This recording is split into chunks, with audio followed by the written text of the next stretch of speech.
Good morning, good evening. How's it going? It's Ned Miro Coaching here. We are in the Drinkless Revolution Hub, and today's training is all about reinventing, rewiring, and resetting yourself. And what does that mean?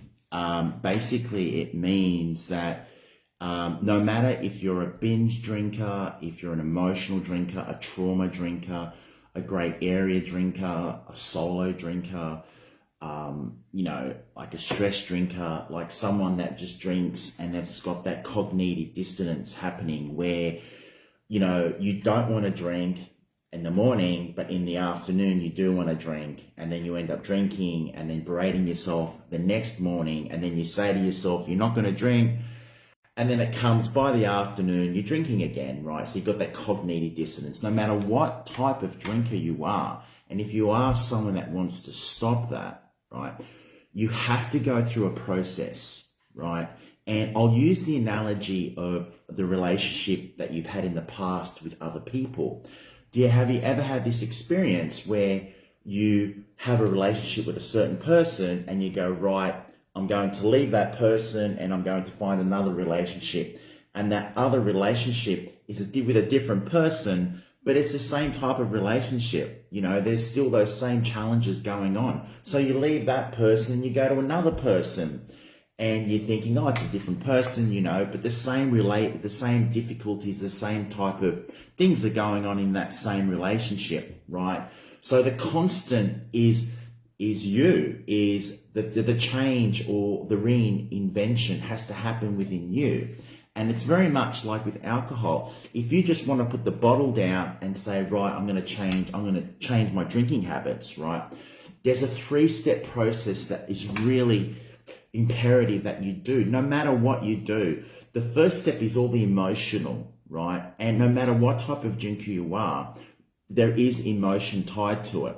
And the reason I say that is because you think about it, right? If you're like a binge drinker, there's emotional things going on, right? If you're a trigger drinker, there's emotional stuff happening. If you're a trauma drinker, like you're using alcohol to cope with, traumas that happened in your past, there's emotions there, right? If you're a grey area drinker where, you've got this cognitive dissonance, you don't know what's going on, your body's pulling you here and putting you there, that you want to drink, it's all in the body, it's all emotional. So the first step is dealing with the emotional side of the drinking, right? The second one is, the habit science, and it's pretty much, okay, so every day, we do tiny little habits every single day that make up our day. And 90% of them, we don't even think about. We don't think about brushing our teeth and how many times we're going to brush on the left and right, which hand we use, tying our shoelaces. So the second part of this process, right, is all about habit science and setting a framework up for you guys. So you're doing little tiny habits every single day, and that hour turns into a day, turns into a week, turns into a month. And for me, it's turned into 550 days plus. I mean, I don't even count anymore because, it doesn't have a charge over me, right? The last part to this process is the accountability piece, okay? But let me just go through and basically go through the steps with you, right? The first one is all about reinventing yourself and pretty much coming home to yourself, right? When it comes to the emotions, the biggest ones are guilt and shame. So let's just deal with them. Yes, there's anger. Yes, there's hurt. Yes, there's frustration, right? But the biggest ones that I see, and tell me if there's anything different, right? In the chat, give me a message, right? And hello to everyone there. But tell me, I can talk to someone kind of about going, okay, I'm just getting messages on there. Tell me, guys, like with the emotions, what you're feeling, right, in the group. But shame and guilt are the big ones, okay? So how do you deal with that? Well, the first step with shame is that you have to realize that you need to just write down, where is this shame coming from, right? Pick an event where you feel okay, you feel shameful or guilty about. Pick the events and get it out on paper, get it down, get it out of here. This is the problem that I see that I used to have. I used to overthink everything. Get it down so you can start analyzing. So the first step, right, is to the process, right, is all about the emotion. So we're looking at, say, for example, we're looking at guilt. Look at guilt, write down where you feel guilty. Second step with the emotion piece, right, is write down what you feel guilty about, okay, and who you feel guilty towards, okay. You may have done something. The third step, right, is looking at the benefits around, the guilt. If you feel guilty that you did something around your drinking, right, what were the benefits to the other person? I know, for example, like I used to be a bit of a joker and used to be pretty funny. When I thought I was pretty funny and people were laughing with me or they were laughing at me. So, we had a great night. I was drinking a lot and I was feeling quite guilty around that, right? And what were the benefits? The benefits were that people got to have a good time. People got to laugh at me. People got to release stress. It wasn't all just gloom and doom. People around you got benefits from you drinking. And I know that's really hard pill to swallow to swallow for a lot of people. But the reason that you've got this shame and this guilt is because you have an unbalanced perspective of what's going on, right? There's a balance to everything in life. You look at nature, you look at everything, you look at anything, the universe, everything has a balance. We've got sunrises and sunsets. We've got the yin and the yang. We've got the black and the white, right? So everything in life is balanced. So there's always a positive and a negative. You have a magnet, you cut it in half. It still has a positive and negative. Everything has a balance. So just look at the benefits and keep asking yourself, what are the benefits around this shame and this guilt? You know what I mean? One of the benefits for me with the shame, especially, was waking up to myself finally and thinking, man, this is what really waking me up and really making me realize that, I don't want to keep going down this path and projecting it forward 5-10 years. Where is this shame going to lead me? Like, I better start doing something about it now. So it wakes you up, which is a good thing, If you didn't look at it if you didn't look at it, right, you wouldn't be having that type of thinking, okay? So that's the reinvent piece. That's step number one, okay, is peeling the layer off, peeling the onion, okay? The next step is the rewiring, okay? We've peeled the onion, we've gotten rid of the shame, we got rid of the guilt, okay? Now we look at the habits. How do I form a habit? Ned, you know what I mean? It's like, how do I do it? I do it for maybe like a day or a week or a month, and then I let go, 2 days, I think it was yesterday, I talked about how to piggyback a little tiny routine that you want to set for yourself and piggyback it onto something that is an established habit that you do every single day. And for example, right, you can, do, 20 push-ups before you jump in the shower, or you can do 30 squats before you brush your teeth, right? Or after you brush your teeth, or after you get dressed, or whatever it is. These things you do every single day. Every day we're brushing our teeth. Every day we're jumping in the shower. Every day, we're making ourselves a cuppa, whether it be coffee or a tea or a smoothie, right? And linking these small, tiny habits, right, to that. And you don't even have to think about it.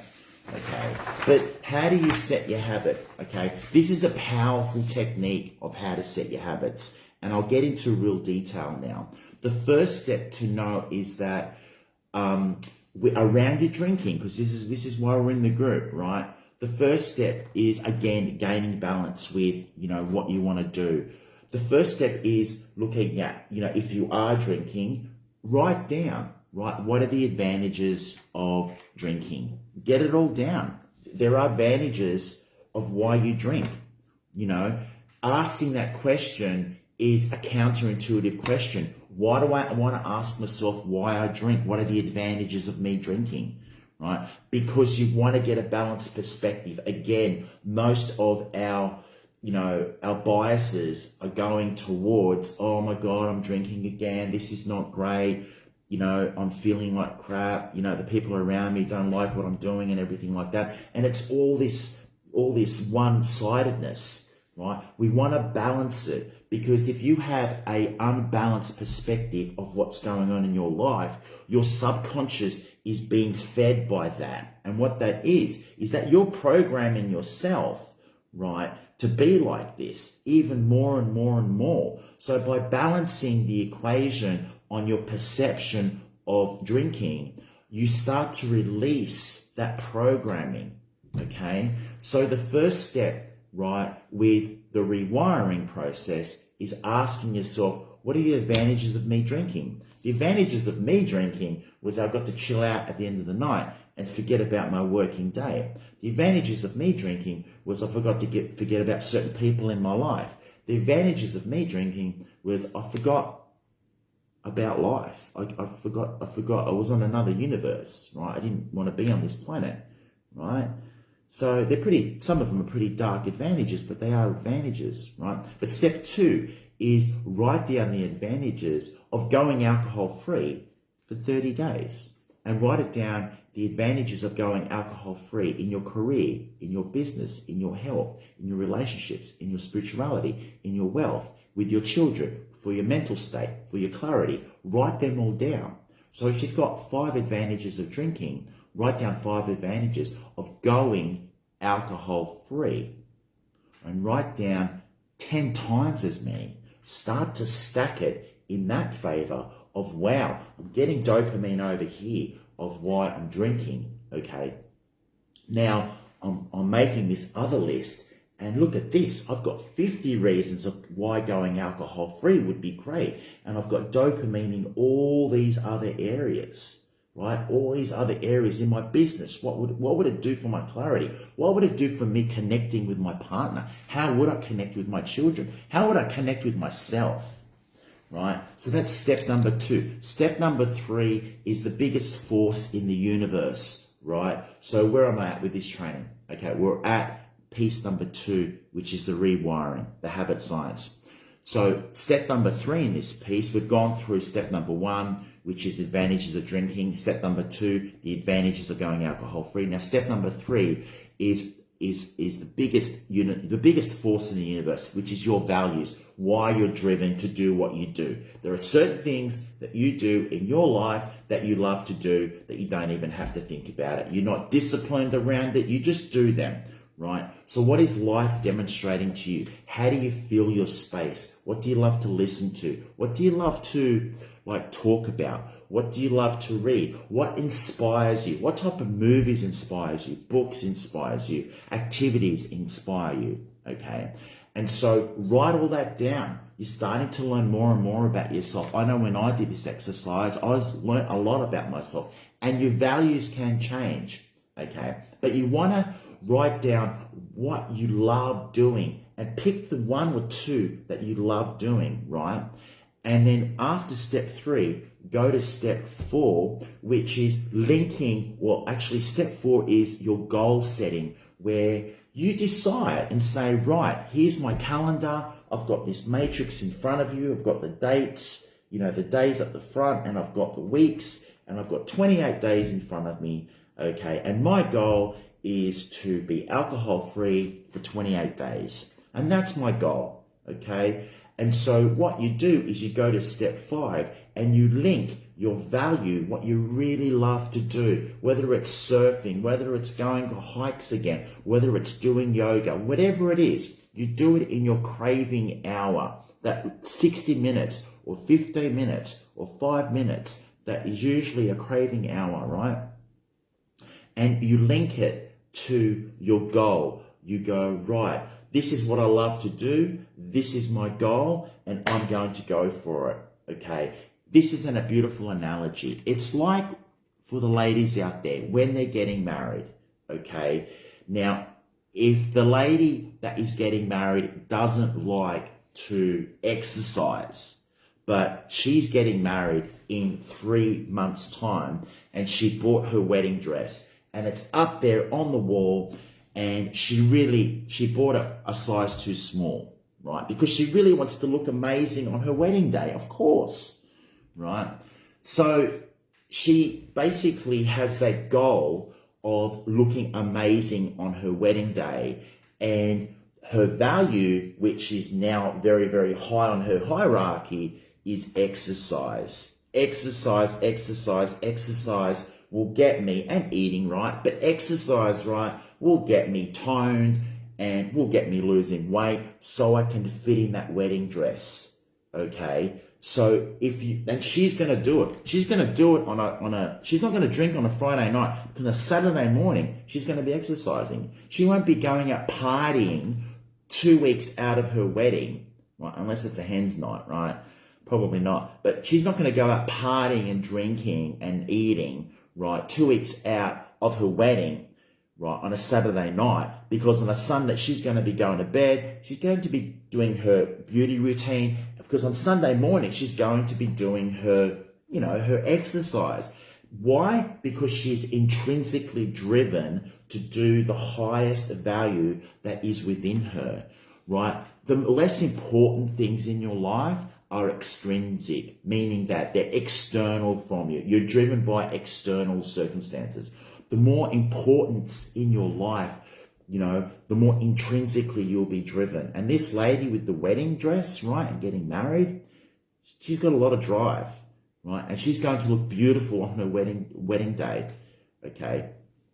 So that's how you do it, and you link it to your values, right? And then step 6 is really important, is when you're setting your goals and you're looking at your whole month, for example, you're basically filling every single day. You're setting the intention for the month, and you're setting yourself, and you're filling every single day with that top high priority value that you do for 30 minutes or for 15 minutes. And some people say to me, Ned, I don't have time. You gotta make time. You have to make time, whether it's 5 minutes, 15 minutes, 20 minutes. But when you get that craving, if you don't fill your day up with high value activities, it will be run by low value distractions, right? And that will encompass drinking. No doubt, it'll fill itself up, right? So you want to be setting the intention, setting the month, setting the week, setting your day, and saying, right, this is what I'm doing today. And guess what? You get to wake up and you go, wow, I get to do my yoga, or I get to do my, I get to do my surfing, or I get to do, go on a trek, or whatever it is, right? Whatever it is. Okay. So this is the second piece.